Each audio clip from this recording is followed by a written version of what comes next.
Fresh off their kidnapping, the Teen Titans are looking to kick ass. But is it going to be Damian's? What's up, everybody? I'm Stan, and welcome to Detailed Comics, where we go over comics in detail. This iRate review is going to be about Teen Titans #1. So, Teen Titans Rebirth was one of my favorite books last month. Overall, it had a lot to offer. The art was great, the backstory was good, the development of the characters was poignant and, pretty sparse to begin with. So it gave you enough information, but it didn't necessarily overwhelm you in those kind of things. And it showed how Damian himself was a very compelling character in that respect. He was a little shit, going out to kidnap his whole team, but the fact that he really got the drop on everybody gave him an edge in terms of tacticians and strategy and things like that, which really gives him a little bit more of a compelling leader role. And what we find here is not necessarily that Damian is looking to reach out with kid gloves to welcome his new teammates into the fray, but it's really more of an establishment. It's his way of tactically showing that these people operate together better as a team. And we get a little bit of backstory as to why this was really created. You're making Damian in this book into something that's a little bit more like he's kind of neglected, his dad's not always around, makes Bruce Wayne and Batman seem kind of like a dick.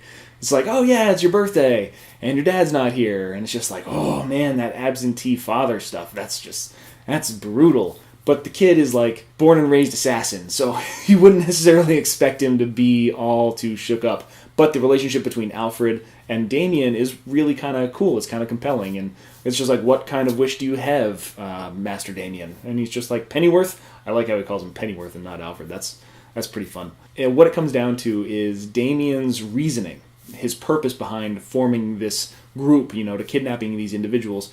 The one thing that a lot of people have the resistance to is the fact that Tim Drake was basically just bamped. He was just killed just a few weeks ago or so. And so it was something that was really close to their hearts. It was something that was very recent, so it's hard for them to bury that. But what we get is Damian showing respect to Tim Drake. While he might not necessarily have agreed with him and liked how everything was handled, he definitely respected him as a person, and what we wanted to do, or what he wanted to do, is to turn this into the team that it should have been. Maximize its potential and make it great. And I really like that aspect of those things. It definitely brings a whole new kind of dynamic to the way that this story is going to be told, and I feel like there's going to be some good character development for Damian in this particular book.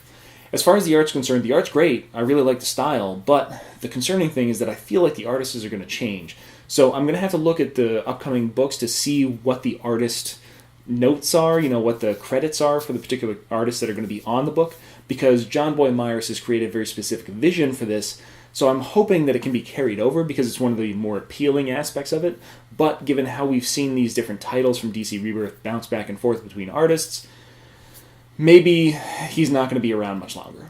While this book didn't really advance the plot much, it did give a little bit of backstory to Damian, as well as provide the real moral kind of centering for the team itself as they rally around Damian and their unfortunate situation that he informs them of to kind of take on Ra's al Ghul. So I would say that this is definitely going to be a really fun read. I'm still on board for it, and it's going to start off relatively strong. I've got very high hopes for this book, and I think that you guys should go pick it up if you haven't had the chance.